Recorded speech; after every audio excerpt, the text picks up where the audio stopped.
All right, guys, let's try some more translation examples. So I always find it more fun to translate an entire shape, but you really don't have to. You could translate just a point. So on the front of this, that's kind of what I have going on here. So if I take the point 2, 1, and I'm going to translate it by 2, 3, this is telling me that I'm going right 2 and up 3. So let's say we call this point P. My new point P prime, if I adjust it by 2, 3, will be at 4, 4. Or if I'm thinking about just doing it on the graph, I would go right 2, up 3, and there it is. So if we call this point P and this point P prime, there you go. Simple as that.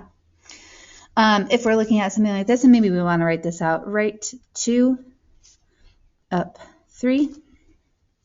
This one here, if I'm doing a translation of negative 2, 3, this is telling me I'm going left 2, negative, and then still up 3. So again, if I take my point P, which was at 2, 1, my new P prime will be, and I can just do the math here, like 2 and negative 2 is 0, 1 and 3 is 4, so we'll be at 0, 4. Or if I do it on the grid and I go left 2, up 3, you get there as well. So we got P and then P prime. Again, same numbers, but just different signs are in different orders. So if I'm looking at this one here, this is telling me I'm going right 2 because it's positive, and then down 3 because we're negative, and they still go in the x, y order, like x is first, y is second. Okay, so if I take my point P, which is at 2, 1, P prime, if I move this right 2, down 3, I can now see that P prime is at 4, negative 2. So like another way to think about it, rather than doing the math first, I can count first and then find where my point is at. And so then lastly, if my point P is at 2, 1, and I'm going to do a translation of negative 2, negative 3, this is telling me I'm going left 2 and down 3. So if I take this point and I go left 2, down 3, here's new P, P prime, and that's located at 0, negative 2. Okay. Now we just got a whole bunch more examples to do on the inside. And guys, feel free to, stop this video after you feel good about it, or better yet, like you could try out some of these and then come back to the video and just sort of scroll around, like zoom ahead or rewind it or whatever to see the ones that you need to see and like check yourself to see how you're doing.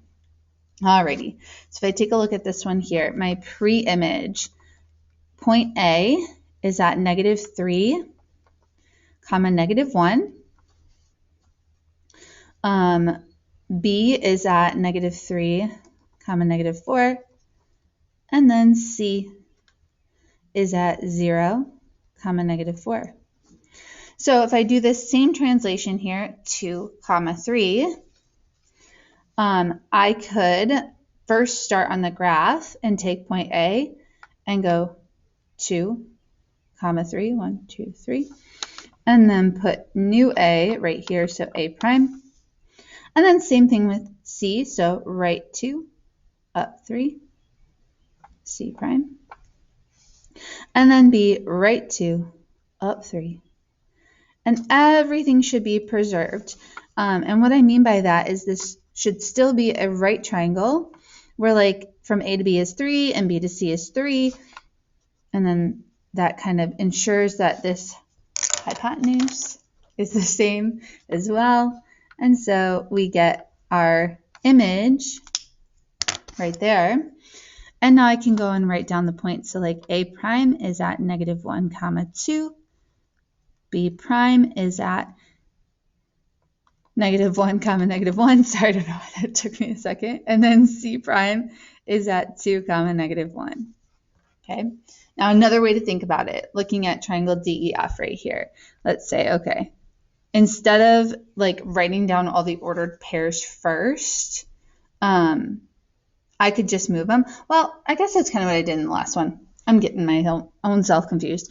Let's write down our pre-image. D is at 1, 2, 3, 4, negative 4, comma 2. E is at 2, comma 2. And F is at 2, comma negative 1. So what I did in this one was I sort of like took my shape and I walked it to where it needed to be. Instead, if I didn't want to do that, if I want to just do this translation of 2, comma 3 to each of my points and then go plot them, that's another way to think about it. So like D prime, if I'm doing this translation of 2, comma 3, we're adding 2 here, so negative 2, adding 3 here, so 5. E prime will be at 4, comma 5. F prime will be at 4, comma 2. And then once I have all my new points, then I can go plot them. So D prime, negative 2, comma 5, 1, 2, 3, 4, 5. Make sure we label our points. It's super duper important. Like with letters in the primes, E is at 4, 1, 2, 3, 4, comma 5. And then F is at 4, comma 2, or F prime rather. And then we redraw our shape. And again, everything should remain the same. So this right triangle should still be a right triangle that has, one side length of 3 and then another side length of 1, 2, 3, 4, 5, 6. And as long as we got that, it'll make sure that the hypotenuse is the same.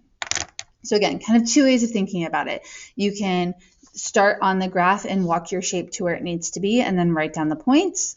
Or you can start with the points, add or subtract, and get your image points and then go plot them.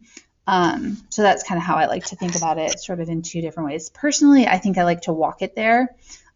It just feels easier to me.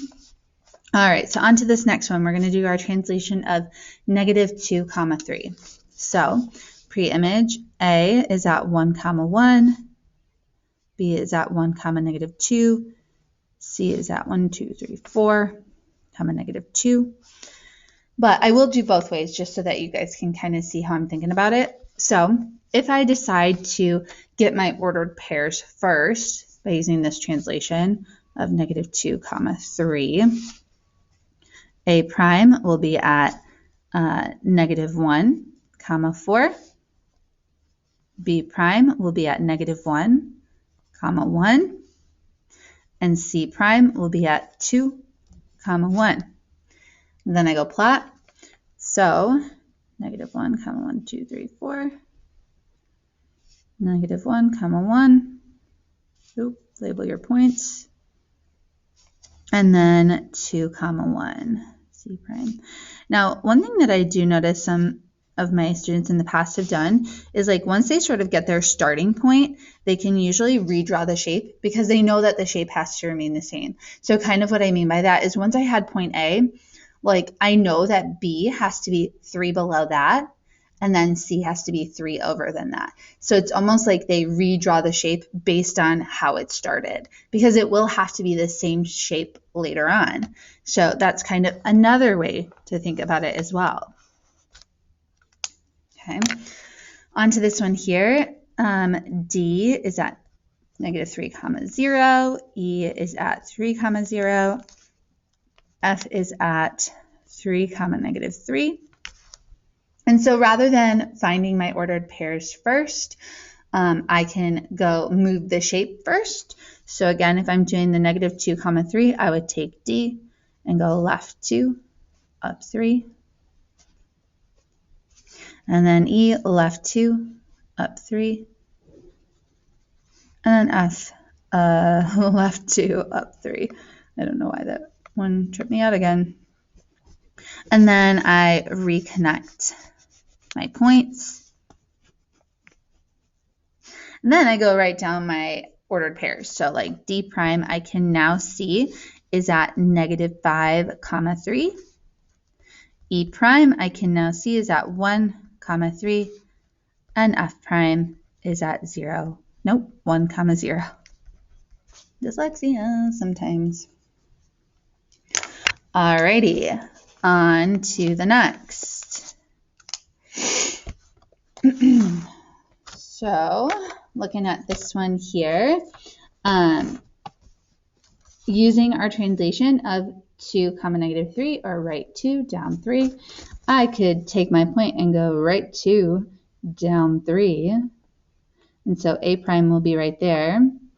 And just to kind of show you guys what I mean, like that I've noticed some of my students in the past doing, is now that I have like this starting point for A, and I can see in the pre-image shape that from A to B, it's like 3 units long. Really, I can start at A and go 3 down, 1, 2, 3, and like that's got to be where B is. And then C is 3 units away from that, so 1, 2, 3. And that's kind of another way to think about getting your image shape, especially when you're just doing a translation like this. Now, to be fair, when we get to some of our other transformations, I wouldn't necessarily recommend doing it that way. But with a translation, because the orientation of the figure remains the same, and what I mean by orientation is sort of which way you're facing, like everybody's still facing the same way at the start and at the finish, like A is still pointing up and C is still pointing to the right, things like that. You can kind of redraw it pretty easily. So maybe on that one, I'm just not going to write my points down because like it's getting redundant. And same thing on D. So if we do this one here, right 2 down 3, right 2 down 3, D prime. And again, like kind of thinking about how I did that last one, E is 1, 2, 3, 4, 5, 6 away. 6 away. I'll also say too, this is kind of easy because the lines are like flat, like they're horizontal and vertical.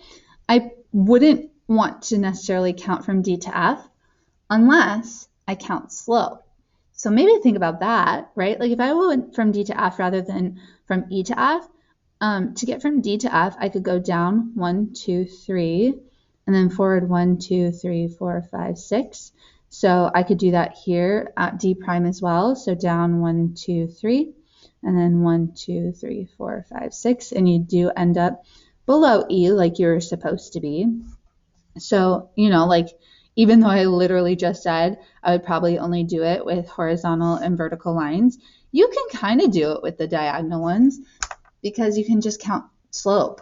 Like you have to maintain the same length or distance between points. And when I have a diagonal line like that, I can't really maintain distance because I don't know how long unless I count slope, because slope is kind of getting me distance, sort of. And then last but not least, this one here is going to be a translation of left 2, down 3. So again, I'm just going to graph them rather than write out all the points. So we'll go left 2, down 3 for A prime, and then left 2, down 3 for B prime, and then left 2, down 3 for C prime.